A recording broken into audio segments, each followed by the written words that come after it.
తెలుగు చిత్రసీమలో style star Allu Arjun తన నటన నృత్యాలతో తిరుగులేని విధంగా దూసుకుపోతున్నాడు. అదే విధంగా వివాదాల్లోనూ ఇరుక్కుంటున్నాడు. ఆ మధ్యన చెప్పను బ్రదర్ అన్న వ్యాఖ్య ఎంత దుమారం రేపిందో తెలిసిన విషయమే.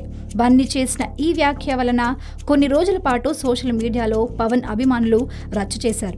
ఆ వివాదం ముగియక ముందే మరో వివాదానికి తెరలేపినట్లు సినీ వర్గాలు చర్చించుకుంటున్నాయి. కాగా మంగళవారం బన్నీ వైజాగ్ కు వెళ్లిన విషయం తెలిసిందే.